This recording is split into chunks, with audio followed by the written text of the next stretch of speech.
कुरुक्षेत्र युद्ध में एकलव्य उपस्थित नहीं था। वह युद्ध से पहले ही कृष्ण द्वारा मारा गया था। एकलव्य रुक्मी, कर्ण, शिशुपाल, दुर्योधन, हंसा, डिंबक, कंस, सलवा, पंडुरका आदि की तरह जरासंध का सहयोगी था। उसने मथुरा के कृष्ण और यादव जनजातियों के खिलाफ लड़ाई लड़ी थी। जब दुर्योधन 13 साल के वनवास के दौरान पांडवों पर पूरी तरीके से केंद्रित था, तो कृष्ण द्वारा एक एक करके दुश्मनों को हटाने की रणनीति थी। तो इस तरह वह युद्ध से पहले ही कुछ दुश्मनों को दूर करने के लिए पांडवों के 13 साल के वनवास का उपयोग कर रहे थे। कृष्ण ने कुछ इस तरीके से दुश्मनों को मारा। अफवाह को हथियार के रूप में इस्तेमाल करके हमसा और डिंबक्का को मार दिया था। उन्हें अजय योद्धा कहा जाता था। बलराम ने एक राजा के साथ युद्ध किया जिसका नाम हमसा था और उसे मार डाला। यह सुनकर डिंबक यमुना के पानी में कूद गया और मर गया। जब असली हमसा ने सुना तो उसने भी ऐसा ही किया और वह मर गया। काल्यवन भी एक अजय योद्धा था। उसने जरासंध की सहायता के लिए मथुरा पर आक्रमण किया। कृष्ण ने उसे एक गुफा के अंदर फंसा दिया और उसे मार डाला। उसके बाद कृष्ण अपने रिश्तेदारों के साथ मथुरा से भाग गए और द्वारका की स्थापना की।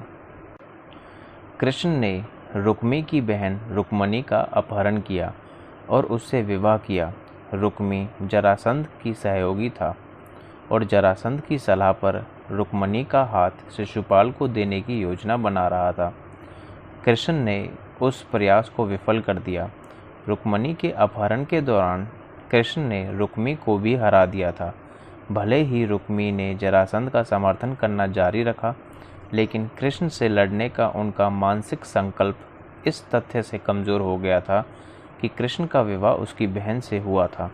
बाद में उन्हें महान युद्ध से पहले पांडवों और कौरव दोनों ने ही खारिज कर दिया था। कुरुक्षेत्र के युद्ध के बाद बलराम ने उसे पासे के खेल के दौरान मार डाला था। जरासंध भीम द्वारा कुश्ती लड़ाई में मारा गया था। जिस क्षण जरासंध मारा गया, मगध गठबंधन की एकता पूरी तरीके से टूट गई। वे पूरी तरह से तालमेल से बाहर हो गए थे। उन्हें नहीं पता था कि आगे कैसे बढ़ना है। शिशुपाल राजसूय यज्ञ में कृष्ण द्वारा मारा गया था। एकलव्य उस समय जीवित था और यज्ञ समारोह में उपस्थित था। कृष्ण उसे मारने के लिए एक अवसर की तलाश में थे, क्योंकि शिशुपाल उनके साथ साथ पांडवों के भी चचेरे भाई थे। कृष्ण और पांडवों के बीच कुछ दरार पैदा करने की उम्मीद में युधिष्ठिर को सम्राट के रूप में स्वीकार करने की चतुर चाल चली। लेकिन जब उन्होंने देखा कि वे कृष्ण को सर्वोच्चम सम्मान दे रहे हैं, उसने अपना आपा खो दिया और गाली गलौज करने लगा।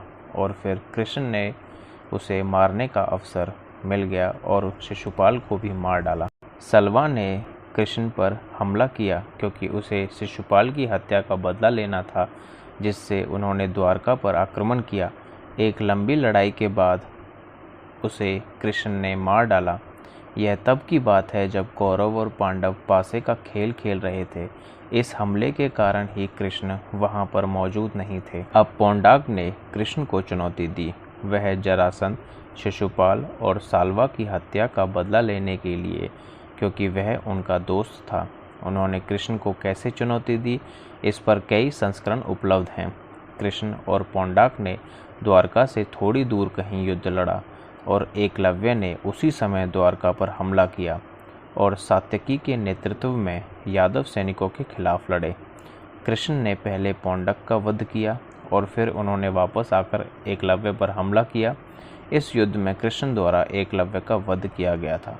उस समय पांडव वनवास काल में थे। पोंडाक की मृत्यु के बाद दंतवग्र, जो कि कृष्ण के एक अन्य चचेरे भाई थे, उन्होंने शिशुपाल, साल्वा और पोंडाक की हत्या का बदला लेने के लिए द्वारका पर हमला किया और एक द्वंद्व युद्ध में उनकी मृत्यु हो गई। उसके बाद उनके भाई विदुरथ की भी मृत्यु हो गई। तो इस तरह से कृष्ण ने कई दुश्मनों को मार डाला। उन मूर्ख राजाओं को आपस में बिना योजना बनाए एक साथ हमला किए, कुछ बेहतर रणनीति का उपयोग किए बिना भावनात्मक रूप से कार्य किया। चूँकि वे कृष्ण और सात्यकी के शत्रु थे, उन्होंने निश्चित रूप से कौरवों का पक्ष लिया होता और कृष्ण और पांडवों के लिए अधिक समस्या पैदा की होती। एकलव्य, कर्ण और दुर्योधन सहित सभी राजा मथुरा की घेराबंदी में शामिल थे, जिससे कृष्ण और यादवों को मथुरा छोड़ने और द्वारका शहर की स्थापना करने के लिए मजबूर किया। कुछ लोगों का मानना है कि द्रोण को मारने के लिए एकलव्य का धृष्टद्युम्न के रूप में पूर्ण जन्म हुआ था। यह बिल्कुल ही गलत है, क्योंकि युधिष्ठिर के राजसूय यज्ञ में एकलव्य और धृष्टद्युम्न दोनों उपस्थित थे। दोस्तों, आपको हमारी ये जानकारी कैसी लगी, कृपया कमेंट सेक्शन में बताएं और हमारे चैनल कौशिक मिथ को सब्सक्राइब करें। धन्यवाद।